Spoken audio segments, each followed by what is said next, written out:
Okay, Monday, 3rd of February 2025. So Adrian's daily vlog, sharing smart stuff men should know.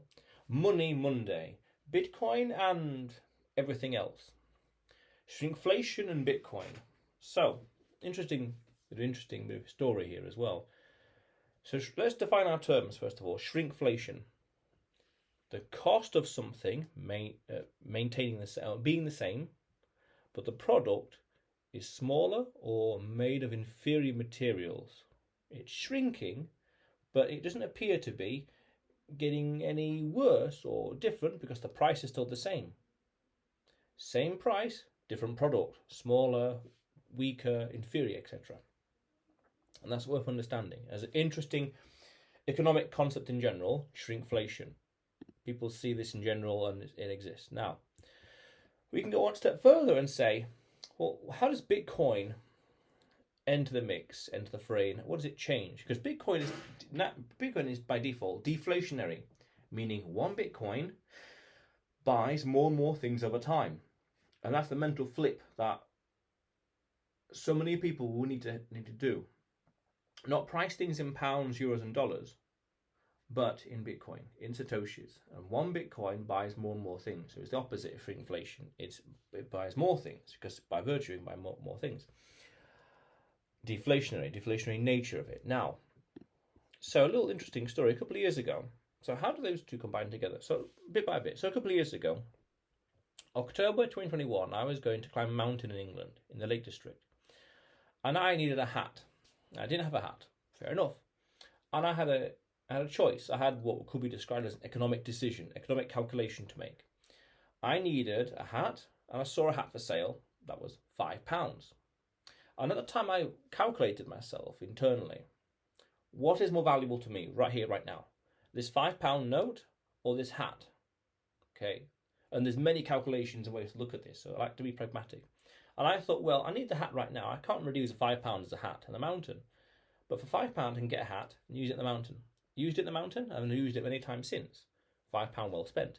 But also, I did a video about this, that's called amortization, using it many times. But also, that £5 I can easily get that money back.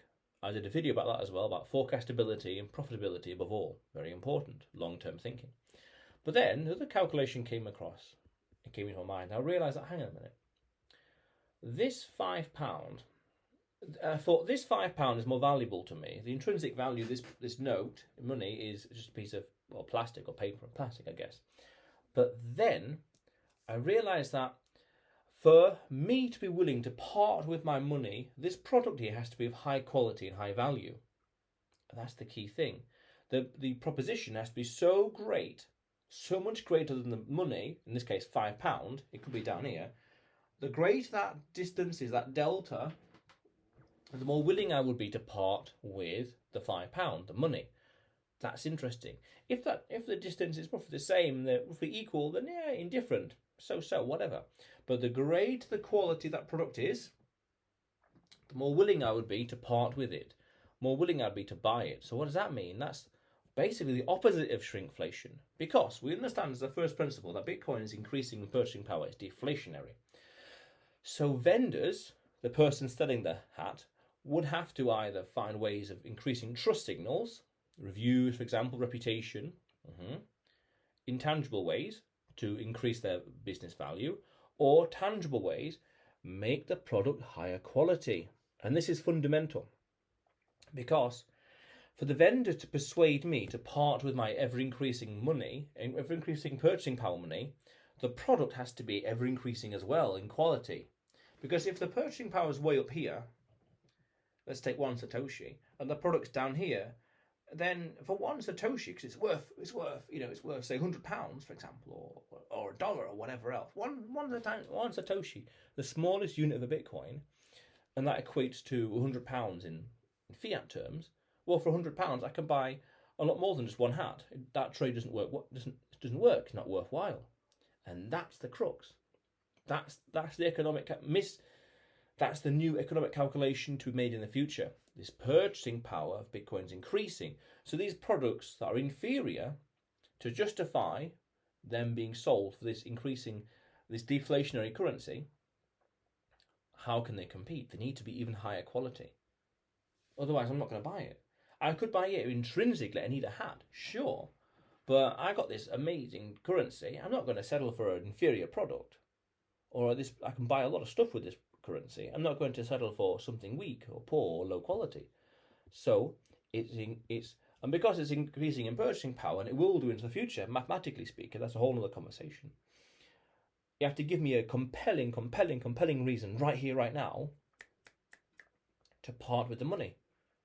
That hat better be the best hat in the world in the future scenario, better be the best hat in the world, made, with all kinds of the right wool, right material, waterproof, charging my iPhone, built-in whatever, all sorts of amazing things.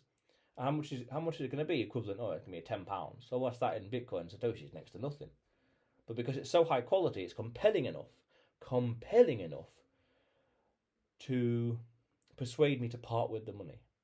And because it has to be compelling enough, and that product has to chase a high quality money, it has to be high quality as well. Otherwise, people are not going to bother. They're going to think, I got this one Satoshi. Okay, that hat's poor quality, that hat's poor quality, that hat's poor quality. It's too small, too thin, too flimsy, too weak, too whatever. I'm not buying that. I'm not buying that brand. I'm not buying this. I'm not buying that material. No thanks. What's the best hat you've got? What's the best quality hat? Because I'm not settling for anything less, because I got this currency that has a lot of purchasing power, and it's going to increase in the future. So I got two choices: hold on to it and go up the mountain without a hat, or buy the best hat I can see right here, right now. That's worthwhile. I'm going to use it in the future. If it's not worthwhile, I'm not going to buy it. Why? Because once I climb the mountain, still got the Satoshis. In the future, it buys more. And yeah, again, this is October 2021. So what, 3.5 or so years ago. And mathematically speaking, the purchasing power of Bitcoin has increased since then. So that trade makes total sense. What does that tell you? Bitcoin will completely change the whole game of manufacturing and customer awareness and customer trust and reputation, everything, because the vendors have to chase a currency that's increasingly strong, increasing in purchasing power, deflationary, but they're not going to settle for inferior products. Why would I settle for something that's going to break, let's say, after 10 uses, and then I have nothing? I don't have the Satoshis, nor do I have the products. It broke. I might as well just kept the Satoshis and bought the best possible product there is that will last 10 years, for example. So you see how it reframes all those incentives, meaning the business model will change, the incentives will change, the praxeology will change, human action will change, everything will change because of that. Two interesting things I came across recently. There's this nice, interesting bit of meme in the space that says all your models are broken. Your economic, your mathematical models, everything's broken. I was a bit unsure about that at first, but as I learn more, that concept, that principle becomes increasingly obvious and increasingly evident. All the models are broken because now we have a money that has a mathematical constant, meaning 21 million. And that's it. It can't be changed. It's in the protocol, it's in the maths. Again, remember that Bitcoin fundamentally is just maths, computer science, and physics. Once that's fixed, mathematically speaking, that's it. Unlike the currencies we have today, which have no limit. And there's a nice meme in this space. Bitcoin's got no top because fiat's got no bottom, meaning the price of Bitcoin can go as high forever, keep going new all-time highs, because there's no limit to how many pounds and dollars and euros can be printed or come into existence through the banking system. That's powerful. And the other thing is that, as I mentioned, this whole economic calculation, the highest quality product, what that's going to unleash is a new renaissance. I heard this idea back in 2020, 2019, 2021, around that time. I was a bit, the fiat dark ages. I was a bit, what does that mean exactly? But I understand it more because you've got a strong currency, fixed supply, usual buzzwords and first principles, that is infinitely more superior than what we have already in the existing status quo.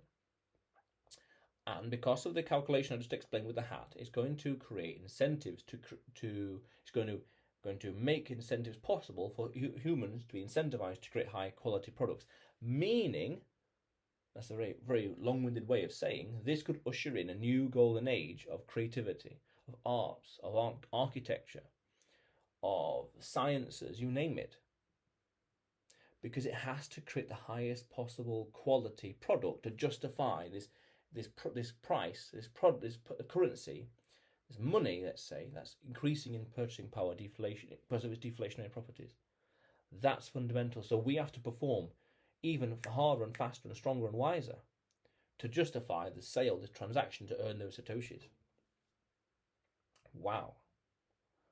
Why would I buy this product when in 1 year the Bitcoin will be a lot higher value and this product will deteriorate or break in 1 year? But if the product can last 100 years, now we're talking.